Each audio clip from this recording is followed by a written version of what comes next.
You came here, of course, for your daughter Liza's wedding, which suddenly makes me feel very old because I can remember the way most of us can when Liza was quite a little girl. Are you happy about this wedding, dear? Oh, indeed, indeed, indeed. He's a marvelous boy, you know, Peter Allen, and she's a lovely lady. She's not a child, and they've been engaged for over 2 years, and it's I'm just terribly happy, terribly proud. Did you cry? No, I thought I was going to, and then I was so happy, I didn't feel like crying at all. Did you give Liza any advice about marriage? No, I don't think so. I don't think I can qualify because I have not been too successful myself about marriage, just in my children. But the thing is, she is a wise girl and she's very in love, and he's a very lovely guy who's mad about her, and you can't ask for more than that. I was reading a quote recently, and you said, I wish people would stop talking about my comebacks and my unhappiness. I have had so many happier days. I have so many happy days now. Do you recall saying this? It was just in the paper recently. Yes, well, it's true, you know. I've had, maybe it will distress a lot of people, but I've had an awfully nice life. I really have had. I think it will surprise a lot of people who kind of like to think of you as a... Tragedy. You know, the poor little rich girl. Never rich, well, just not poor. That, you know, in the same and time. sad. And the woman who had everything and yet, you know, wasn't happy. What are the things that bring you I don't even have to ask you. I was going to say, what are the things that bring you so much happiness today, and you're hugging one of them right now? Well, first of all, my two friends here, myself, my oldest daughter, my son-in-law, my future, my past, my present, and my audiences. And that ain't bad. No, it's not bad. And I count myself among those of your audience who love you so much, so I'm doing this interview with great joy for me. Thank you, Barbara. Looking forward to being a grandmother? That's going to happen one of these days. Can't wait. Really? I can't wait. I want her to have a baby immediately, and then she can see the baby for only 25 minutes, and I'll be a babysitter. I love it. If you hadn't been an actress, if you can imagine being anything else but an actress, what do you think you might have wanted to be? Happily married, and just a nice lady. Do you think it's possible to be an actress and be happily married? Well, I don't think anybody who married me thought so, but I think it's possible. I don't see any reason, but I think it's probably a little difficult. It seems that every man I've ever met, they sort of, well, they know that I'm Judy Garland when they start to go with me, and then the minute they sort of get entangled with me, they say, you know how difficult it is to be. Well, why didn't they think of that before they, you know, took me out the first time? I don't know. I don't think I'm that difficult to you. It doesn't seem, it hasn't been too rough on. No. But at any rate, I would like that. I'm a good cook, by the way, and I think you can vouch for that. Say something. Yes. No fair. She makes the best shepherd's pie. Shepherd's pie, they like, yes. That's a pretty good recommendation. Do you want to get married again? You're talking to Joe? I'm talking to you. Me? Joe hasn't been married yet. He got the bridal bouquet at the wedding Yes, twice. he did. What do you think you do? Is it something that's... I don't want to rush into it, no. I think I was married the first time when I was 6 months old, it seems to me.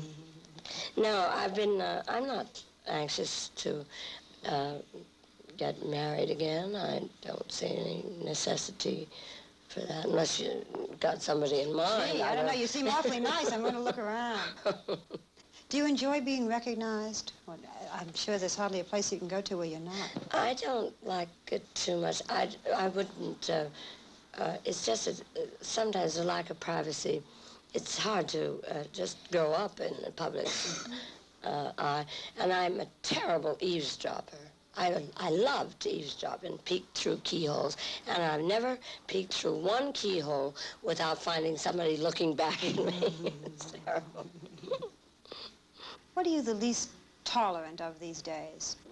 The least tolerant, I'm the least tolerant of any more lies or foolishness in print or spoken about me. And I think people should stop. I've never done anything. The only mistake I ever did, the only harm I ever did was sing Over the Rainbow. So I don't think that I should get any more than a traffic ticket for that. But to be called anything that is not true, I don't like it. I really have gotten to the age where I rebel, and I'm going to hit back. One of the very good things about television is that what you say is there. Nobody can put the adjectives to it. I can't. You know, I can't describe you. Everybody will see you as you are. So since we have this opportunity, are there any lies you'd like to clean up or correct? Are there things that have been said about you for years that you feel are untrue? Well, I think that the fact that it started, some kind of pattern of publicity started when I was very young and was becoming a famous person. This business of anybody implying that I'm either addicted to carpets or drinking or pills. I wouldn't have had time to learn a song if I'd have been as sick as they've printed me all the time. And temperamental, I haven't been able to afford to be temperamental. And I don't want to be temperamental. Now, nobody ever sues for slander because obviously all lawyers just say, oh, I'll forget it. But the lawyer doesn't have to worry. But the newspaper, the scandal sheet, sells $2 million. I mean, 2 million copies, or maybe makes $2 million. Just with the front page, Judy Garland admits she's broke. And then it's all in quotes by a man that you've never, pardon me, darling, that I've never met. They must be stopped. That must be stopped. I want the money, I want a public apology, and I want them to be taken to court. And I don't see any reason, just because I'm in the I'm not a member of the mafia, I'm not a cruel person. Why should I be run over, and why should my children be subjected to that kind of thing? Of course, we have heard for years about the concerts where there were times when you couldn't appear, and there was some conversation when you were doing a television show. And of course, there are these rumors. She is difficult. She's difficult. How do they I'm about as spring up? difficult as a daisy. I really am. Now, I do have times when I get the flu, and that's when they say, well, you know about her. That it's not the flu. I catch cold now and then, but it's this business of being difficult is not true. It really isn't true. I may be pressed for time because I've been working so hard all my life, but I like to laugh. I like to have a bag of popcorn, go on a roller coaster now and then, but the fact that this thing about people who haven't met me say, oh, I'm afraid to meet her. Well, why are they afraid to meet me? I'm not going to hurt any, bite them, or have a conniption fit in the middle of the room. I like people, but they don't call me. So, but you call me, will you? You know my number? No, I think my only anger is that it's just been such damn foolishness, excuse me, about this difficult business. I've been working for 43 years. Now, if I were as difficult or as ill, I wouldn't have been able to be working for 43 years.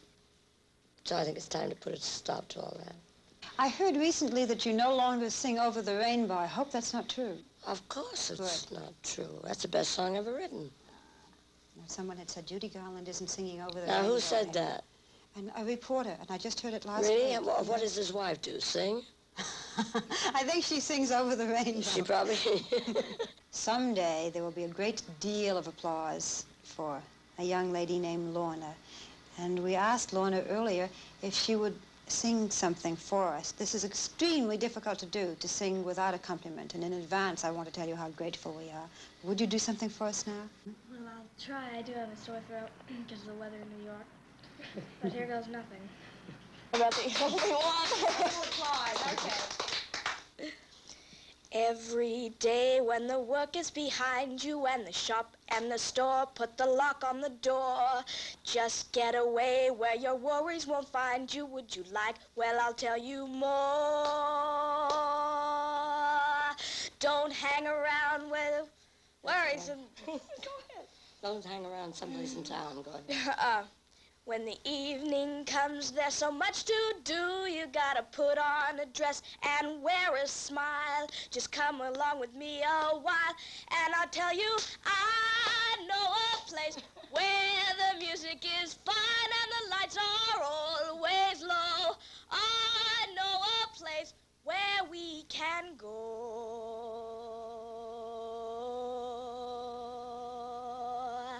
At the door, there's a man who will greet you. Then you go downstairs to some tables and chairs. Soon, I'm sure you'll be tapping your foot because the beat is the greatest there. All around there are girls and boys. It's a swinging place, a cellar full of noise. It's got an atmosphere of its own somehow. Just come along with me a while, and I'll tell you, I know a place where the music is fine and the lights are always low. I know a place where we can go. I know a place where we can go. I know a place where the lights are low. I know a place where we can go. Brilliant, Lord. Lorna, you are wonderful, and I thank you. I must say, you're terribly good. That's obviously marvelous. There was no...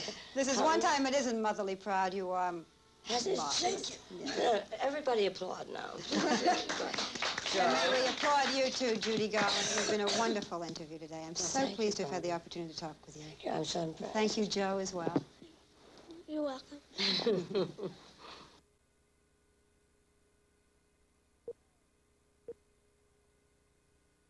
How old were you when you got your first job? 30 months. What was it? I was singing. Were you really, when you were that young, did someone push you on a stage? My grandmother. I sang Jingle Bells. And was that the beginning of the whole career? Yeah. Been a long one. Yes. Did you have a stage mother, as we have heard about the stage mothers? One that wouldn't quit. My mother was truly a stage mother. A mean one, wasn't she? Well, you didn't know her, thank goodness. But she used to, she was very jealous because she had absolutely no talent. Now she's going to knock my ear over. My mother was, my mother died. And she, whenever I talk about her, and I should because she was so wicked, but whenever I start to talk about it, she inevitably knocks one earring off. So she's still around, so now, Mother, you behave yourself. She would sort of stand in the wings when I was a little girl, and if I didn't feel good, if I was sick to my tummy, she'd say, you get out and sing or I'll wrap you around the bedpost and break you off short. So I'd go on and sing. When you look back at your childhood, should I forget the whole period? No, it's all right. Was there any part of it that was happy? Yeah, one day about, let's see, I didn't mind it too much when I was in vaudeville. I liked, I wasn't always a movie star. I was on the stage for 10 years, and that was kind of fun, because Mickey Rooney was in vaudeville too, Donald O'Connor, and we didn't have the pressures that later we had when we got into the movies. We used to play, tag or whatever, backstage. Sometimes we'd run into the wings because it was always dark because we were in kind of rotten vaudeville where they ran movies and then threw 5 acts of vaudeville on in between a movie, and then they'd run the movie again, another show. We did 19 shows a day, but I liked that better. I didn't want to be getting the movies at all. When you were growing up in those Hollywood days, did you have dates? Did you go out at all? No, we worked all the time. We worked night and day. I've never been to a prom. I've never, we went to school on the lot, and in those days you worked 6 days a week, and Mickey Rooney and I, for instance, would work sometimes 72 hours at a time. Do you still see Mickey Rooney at all? I see him whenever I can. He's the most marvelous gentleman and I think he's the world's greatest talent, and the loveliest person, too. But we never went out together. He liked other girls, which kind of miffed me for a while. No, I'd grown up with them in vaudeville anyway. Neither one of us grew very tall. They worked us so hard, and we became munchkins immediately. You know what I must ask you before I forget? We used to read that you were dieting, and I've said several times in this interview, you are so tiny, and you look to me about, I'd say 17. Do you still have to diet? No, I don't have to. Finally, I don't have to. When was it? 2 years ago, I went on a 30-day fast. I fasted without vitamins or anything. I just had a cup of tea in the daytime and a cup of tea in the evening.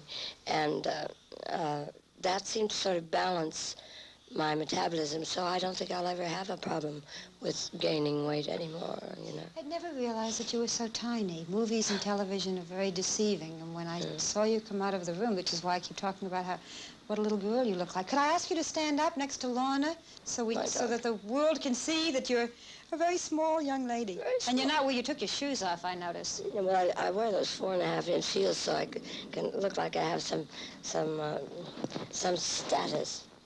And come on, let's stand up and be counted, shall we? Will the real Lorna Luft stand up? Now, this is ridiculous, when I try to say Liza, Lorna, you shouldn't stay out so late. How can you ball them out when they're an inch or so taller than you are? Well, I'm only 4 feet 11. I'm glad that my daughters are taller. Lovely daughter. I just wanted everyone to see how tiny. There we go. Can we sit down? Yes, you can sit down. You want to stand up? No. Okay. Should we point out, I'm about to, that you're wearing your daughter Lorna's clothes today? Yes, A very pretty little dress and coat. How do you feel about that, Lorna? Well, we wear the same size clothes, but I can't fit into Mama's clothes, but she can fit into mine, and when I get a dress, I usually get 2. We all remember The Wizard of Oz with so much joy, and it's such a happy picture. Was it happy for you to make it? I enjoyed it very much, and I enjoy it today. I think you and I looked at it last time. I wondered. I was going to ask Lorna, what did you think of it? Oh, I just love it. I sit there and it just, it's a classic, it'll never die. Do you feel as if you're looking at your mother? Oh, yes. But when you look at it, you can really believe that's happening. It's not like something like a cartoon. You can believe there is a place called Oz. And your mother was just the age that you are now when she made it. It must make you feel a little odd, doesn't it? No, not really. What about you, Joe? Have you seen it? Yeah, I could just watch it for a million times. I'd never get tired of it.